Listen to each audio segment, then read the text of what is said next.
Bonjour à tous, je suis Guillaume Jobs, kinésithérapeute et ostéopathe. Dans cette vidéo, je vais vous présenter les différentes causes de vos douleurs et de vos pathologies. Est-ce que vous êtes déjà tombé malade sans vraiment comprendre pourquoi? Une douleur dans la gorge, une angine qui dure et il n'y a toujours pas de cause, on ne sait pas pourquoi et ça va pas mieux. Est-ce que vous avez déjà eu des douleurs, aiguës ou chroniques, sans vraiment comprendre pourquoi? Un lumbago, un torticolis ou bien des douleurs chroniques dans votre genou ou dans vos épaules et aujourd'hui vous n'avez toujours pas de solution et vous cherchez à comprendre pourquoi. Dans cette vidéo, je vais vous expliquer les différentes causes de ces douleurs. Et à la fin de cette vidéo, vous aurez quelques clés pour aller mieux. Tout d'abord, prenons l'exemple de quelqu'un qui tombe de vélo. Personne tombe de vélo, elle tombe sur son épaule, elle a mal à l'épaule, elle a une entorse, des tensions au niveau de son épaule. La cause est mécanique. On a une cause externe. Cause externe, c'est-à-dire qu'elle chute, ou elle aurait un choc, ou on lui tape dedans, elle a mal à son genou, elle a mal à son épaule, la cause est mécanique.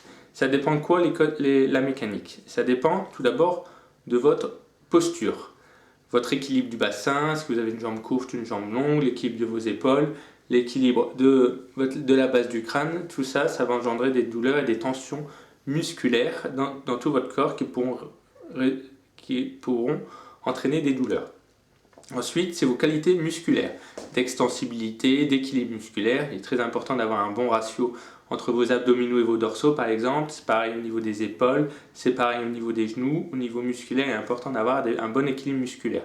C'est ce qu'on vérifie beaucoup chez les sportifs. Ensuite, d'avoir une bonne liberté articulaire. Si demain vous tombez, vous bloquez une articulation, le dos, le cou, une épaule, il est important de libérer cette articulation pour éviter d'entraîner des déséquilibres musculaires et ainsi des douleurs. La deuxième cause de vos douleurs et de vos pathologies, elle est métabolique. Demain, vous sortez, vous n'êtes pas bien couvert, vous tombez malade parce que vous chopez un virus, la cause, elle est métabolique.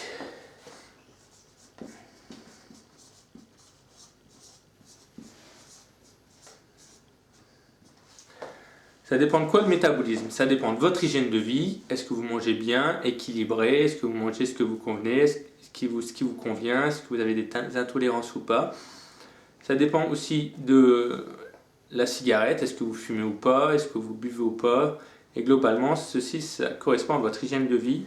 Mais aussi les problèmes immunitaires. Et c'est ce que vous avez des antécédents et une fragilité de maladies immunitaires qui abaissent votre potentiel de défense. La troisième cause, et c'est pour moi la plus importante, la cause émotionnelle.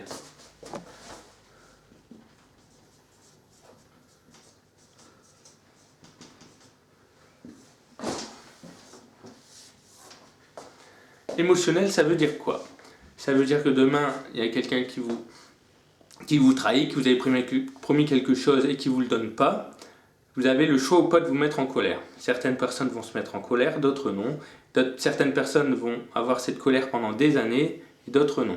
La personne qui ira le mieux, et elle a le choix d'aller mieux, c'est cette personne qui pardonnera rapidement, qui sera dans l'amour inconditionnel et qui ira beaucoup mieux. Maintenant, voyons les différentes interactions entre les trois causes. Demain, vous bloquez le dos, vous avez mal au dos, vous allez bien sûr être irritable, vous mettre en colère plus facilement, le fait de ne pas pouvoir bouger, ça va vous énerver. On a bien une interaction entre le mécanique et l'émotionnel. Un autre exemple, dans une semaine vous devez rencontrer votre patron, vous êtes stressé, vous allez avoir la boule au ventre, vous allez peut-être vous faire de la bile et vous allez avoir des problèmes digestifs. La cause est émotionnelle de ces problèmes digestifs. Vous allez pouvoir prendre des cachets pour peut-être diminuer vos douleurs d'estomac ou de ventre, mais tant que vous n'aurez pas diminué la cause émotionnelle, vous aurez toujours des problèmes de ventre. Un troisième exemple. Vous êtes fumeur, ça fait des années que vous fumez, donc vos poumons commencent à se fibroser, vous commencez à vous renfermer sur vous, et en toussant, vous bloquez le dos. Vous allez avoir des tensions au niveau des côtes, vous allez avoir des problèmes de dos. La cause de cette douleur qui peuvent être chroniques, c'est pas votre dos, c'est le tabac. C'est bien une cause métabolique. Donc on a bien une relation entre le métabolisme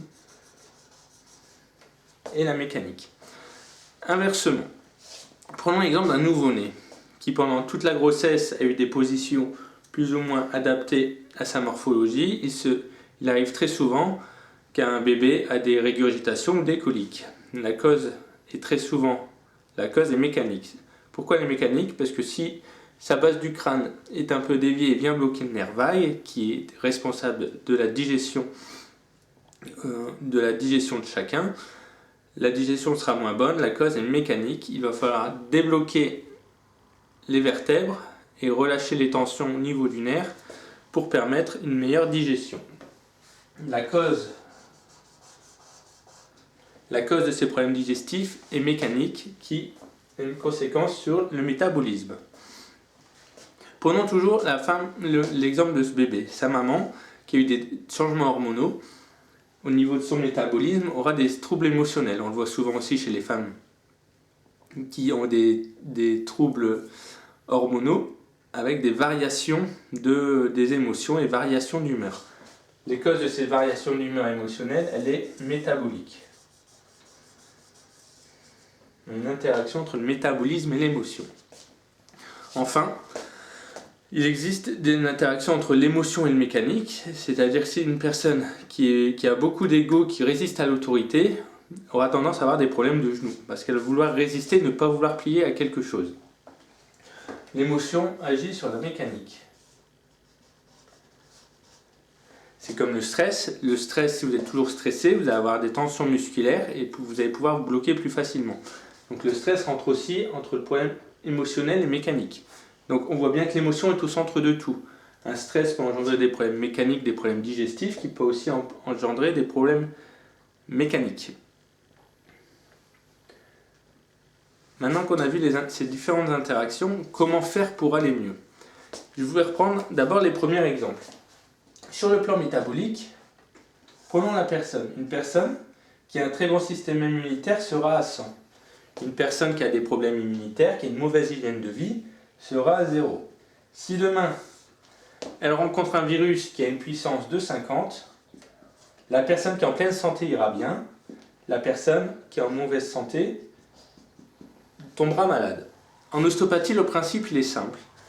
On ne va pas chercher à diminuer le virus et l'intensité de ce virus, parce qu'on n'en a pas les moyens. On va chercher à ce que la personne qui se trouve à 0, à 10 ou à 40 arrive au-dessus des 50 et soit meilleure que le virus. Il existe plein de techniques sur le plan métabolique pour travailler sur le ventre, mais aussi travailler sur les interactions mécaniques ou émotionnelles pour améliorer ce métabolisme. Prenons l'exemple mécanique. La personne qui est une personne âgée par exemple, ou une personne qui n'est pas entraînée, va avoir un potentiel assez bas. Une personne qui est très entraînée, qui est sportive, qui se muscle, qui a une bonne posture, qui est libre, qui a une bonne liberté articulaire, sera beaucoup plus résistante. Si demain, pour une simple chute qui est à ce niveau-là, la personne fragile qui est en dessous aura sans doute des problèmes et des douleurs, la personne qui est au-dessus ne va pas avoir de conséquences et n'aura pas de douleur. Ça me semble très logique, j'espère que vous comprenez bien la logique de ça. Donc, au lieu de diminuer l'intensité ici, là on a parlé de chute, mais on peut très bien parler d'autre chose. On peut parler de gestes répétitifs, une personne, ça fait 10 ans qu'elle porte des parpaings toute la journée. Si demain elle se bloque le dos, c'est pas à cause de ça, parce que ça n'a pas augmenté, c'est plus qu'elle est descendue et elle est arrivée en dessous de sa capacité à porter les 20, 30, 40 kg de parpaings tous les jours.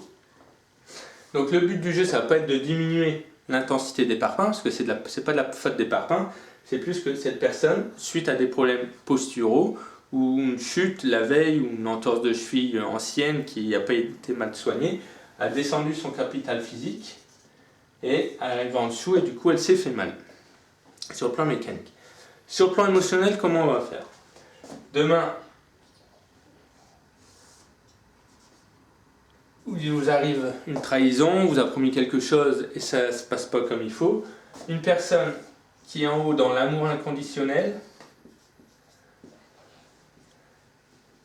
va très bien supporter cette trahison, elle va accepter les choses, elle ne va pas s'approprier cette trahison et du coup elle va aller bien très très rapidement. Une personne qui est en bas, qui a tendance à se victimiser, qui ne prend pas le pouvoir de sa vie, aura tendance à se culpabiliser et peut-être partir en dépression ou faire un burn-out. Donc dans l'émotionnel, le principal, on ne va pas pouvoir agir là-dessus. La même chose, on va prendre son propre pouvoir et on va essayer d'augmenter la personne. Maintenant, je vous invite à ouvrir le champ des possibles et à vous poser 2 minutes. Qu'est-ce qui fait que votre énergie baisse et que du jour au lendemain, vous tombez malade? Qu'est-ce qui fait que du jour au lendemain, vous bloquez le dos? Qu'est-ce qui fait que du jour au lendemain, alors que vous courez toujours de la même façon, vous avez mal à votre genou, vous avez mal à votre cheville?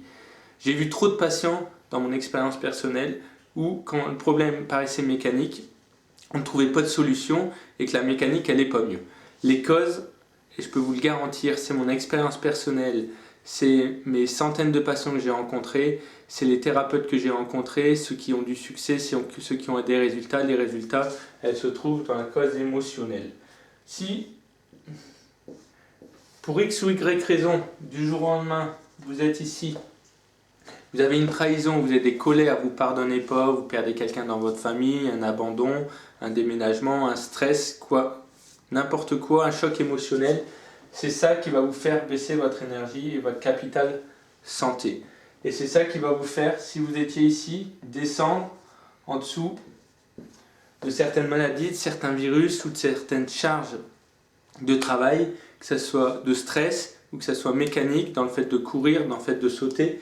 C'est ça, c'est cette capacité énergétique, surtout émotionnelle, qui vous fait baisser et descendre en dessous de tout ce que vous vivez au quotidien. Ouvrez ce champ des possibles, c'est extrêmement important. On le verra dans les prochaines vidéos. L'importance des pensées, l'importance des émotions sur votre corps, et que c'est vos pensées qui font fonctionner votre corps. Parce que les pensées et les émotions, ça crée de la chimie intérieure, ça crée un certain stress au niveau de biochimique. C'est ça qui vous rend malade et c'est ça qui vous crée des douleurs. Voilà pour cette vidéo, j'espère que c'est clair, que vous avez compris les différentes causes de vos douleurs ou de vos maladies. Et sur le plan émotionnel, je vais faire des autres vidéos pour vous expliquer l'impact des pensées sur vos émotions et comment s'en sortir, comment aller mieux. En tout cas, restez ouverts, ouvrez le champ des possibles et je suis sûr que vous trouverez la solution à vos problèmes. Voilà, je vous remercie, je vous dis à bientôt. N'hésitez pas à partager cette vidéo, à aimer et à suivre ma page Facebook pour être au courant des différentes vidéos que je vais faire par la suite.